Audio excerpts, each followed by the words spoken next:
Sa harap ng ugong-ugong, ukol po yan sa umunoy panibagong kudeta. Abay walang nangyari pong palitan sa liderato ng Senado ngayong araw. Kaya naman, tuluyan ng sumama sa minority bloc ang dalawang dating nag-abstain noong nagkaroon po ng halalan sa Senate presidency. Kunin natin ang live report ni Mar Gabriel. Mar, balita dyan. Alex, 11 na ngayon yung miyembro nitong minority bloc ng Senado matapos nga formal lang sumama sa minority itong sina Senator Mig Zubiri at Senator JB Ejercito. Naniniwala naman sina Senate President Alan Peter Cayetano at Senator Rodante Marcoleta na nananatili pa ring solido ang 13 miyembro ng mayorya. It's not how long your life is, it's how meaningful, diba? Some people live 100 years and say, where has the time gone? Diba? Nakahanda raw si Senate President Alan Peter Cayetano sakaling magkaroon ng panibagong palitan sa liderato, 1 linggo lang matapos ang kanyang pag-upo bilang Pangulo ng Senado. Sabi ni Cayetano, taas no siyang bababa sa pwesto kung may makakakuha ng numero para sa bagong mayorya. During my watch, hindi nyo natibag ang Senado. Now, kung if I remain or kung papalitan ako, sana hindi matibag ang Senado. The Senate is a target, di ba? Because we are the last line of defense sa pagdating ng hindi impartial na impeachment. We're the last line of defense sa budget. We're the last line of defense sa charter change. We're the last line of defense sa kung merong gustong yumurak o sumira sa ating democracy. Aminado naman si Cayetano na may mga pagpupulong at may kumakausap sa ilang miyembro ng mayorya kaugnay sa palitan ng liderato. May ilan daw pinapangakuan ng pwesto habang ang iba ay tinatakot. Ito naman nakausap lahat yesterday, talk to some, okay pa lahat, sabi yung walang bibigay pero grabe ang pressure. At saka talagang pinag-aaway, sinasabi daw may 13 na, may 14. So as of this morning, 7 o'clock, 7:35, sa 8 o'clock may tumatawag na. Pagdating ng sesyon, walang tumayo para magmosyon, napalitan si Cayetano. Sa halip ang tumayo ay sina Senator Juan Miguel Zubiri at Senator JB Ejercito na nagpahayag ng formal na pagsama nila sa minority bloc. Any member, we have to respect their decision and always ascribe good faith.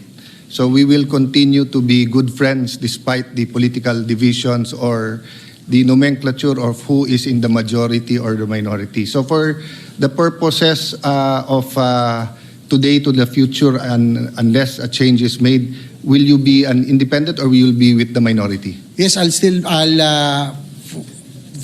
now, Mr. President, I'll be with the minority. Okay. But again, I would like to thank you for that and for the respect, and we will all still be friends no matter what. Thank you, Mr. Thank you, President. Senator. Which issue? Ayon kay Senator Zubiri, nagdesisyon siya na sumama sa minority matapos ang nakita niyang paghawak ng liderato sa insidente ng putukan ng baril sa loob ng Senado noong Miyerkules. And discern, sought for discernment. And I said, it's about time that we make a stand.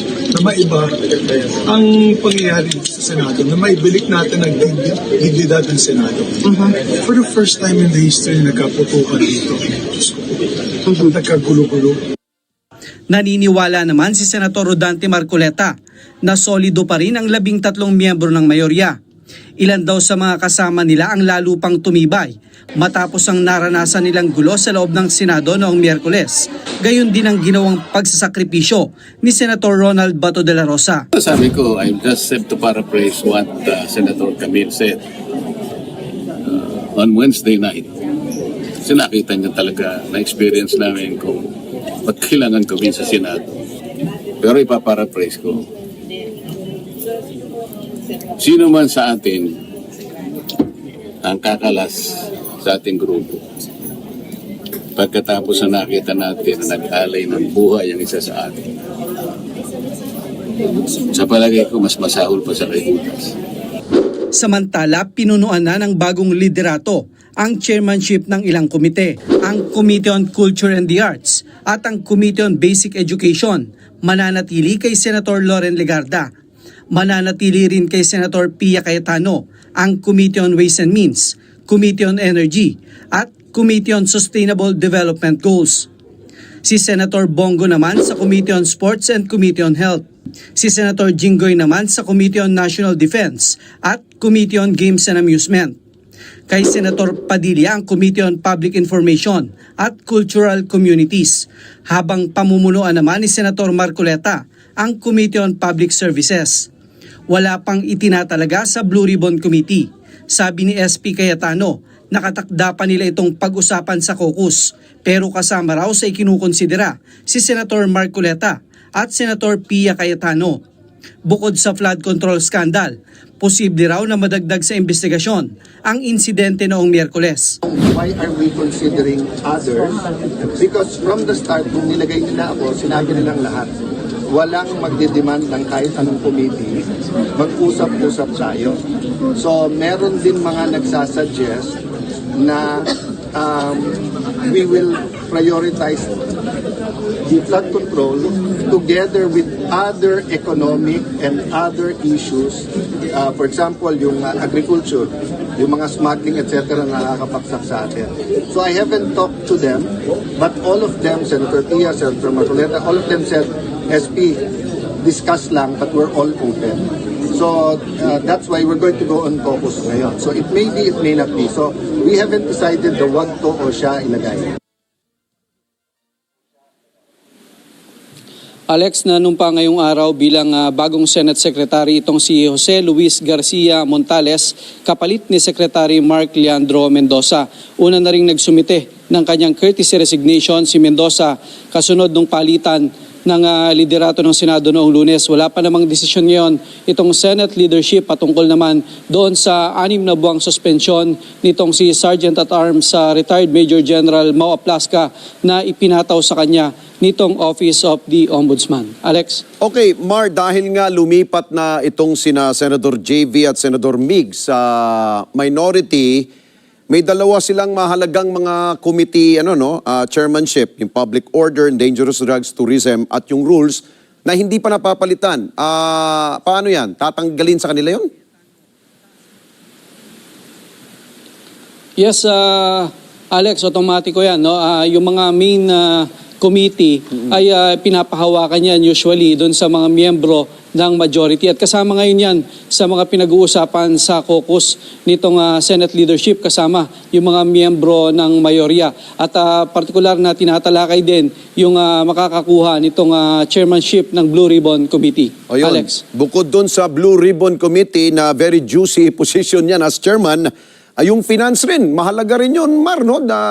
Hawak ni Senador Win Gatchalian. Sino ba ang inaay ng majority senators? Well, sa ngayon, Alex, wala pa mga pangalan na binabanggit, no, maliban doon sa ilang posisyon kanina na inanunsyo sa plenaryo. Malamang bukas, no, Alex, pagkatapos ng ginagawang caucus ngayon ay mapunan na rin yung iba pang chairmanship ng iba't ibang mga komite. Alex? Ayun. O, kumusta ang ngayon? Senado ngayon, medyo tahimik na ba dyan, Mar? Wala na mga alingas-ngas. At bagamat may mga rally-rally sa labas, hindi naman nadidistorbo ang ating mga mambabatas dyan. Well, Alex, compare nung last week, mas peaceful na ngayon ang sitwasyon dito sa Senado. Maliban na lang kanina, no, yung ugong-ugong nga na magpapalit na naman nitong Senate leadership. Pero nakita natin hanggang mag-adjourn yung sesyon ngayong araw ay walang naging pagpapalit sa liderato. O, panghuli, yung sentro ng pinag-uusapang barilan, yung pagitan ng GSIS at ng Senado, ano ba nangyari doon? Nilagyan na ba ng plywood dyan? Sinimento na ba? Ano nangyari na doon, Mar? Well, nung mga nakaraang araw, Alex, bantay sarado pa rin yon yung bahaging yon ng mga taga-OSAA. At nung mag-inspection doon, si Senate President Cayetano, nakita natin no, yung nagkabasag-basag na window glass doon ay tinapala na nung plywood. At ang sinasabi kanina nitong si SP Cayetano, hindi totoo yung sinasabi na walang CCTV doon sa lugar. May mga ilang bahagi lang na medyo madilim dahil pinatay yung ilaw nung mangyari yung putukan. Pero binigyan na raw ng kopya niyan itong PNP para doon sa ginagawa nilang investigasyon. Hoy, habol ko na lang, Mar, tungkol sa impeachment trial, no? Meron na bang in-release na schedule? Ano ba? Monday, Tuesday, Wednesday bang impeachment trial? Meron na bang ganung sinabi? Dahil inaabangan niya ng taong bayan. Dahil gusto nilang panoorin talaga itong trial. Well, Alex, ang sinasabi kanina sa ambush interview nitong si SP Cayetano, kung abutan ng kanilang adjournment no sa June 6, yung gagawing impeachment trial, maaring schedule yan ng araw-araw, MWF, habang yung Thursday naman ilalaan doon sa mga committee hearing habang pahinga sila ng Biyernes. Pero pagbalik ng session, Alex, yan yung kailangan pa nilang pag-usapan no, kung ano yung magiging arrangement dahil kailangan nilang i-schedule itong plenary session mula Monday hanggang Wednesday. Alex. Okay, maraming salamat sa iyo, Mark Gabriel. Mata natin, dyan po sa Senado.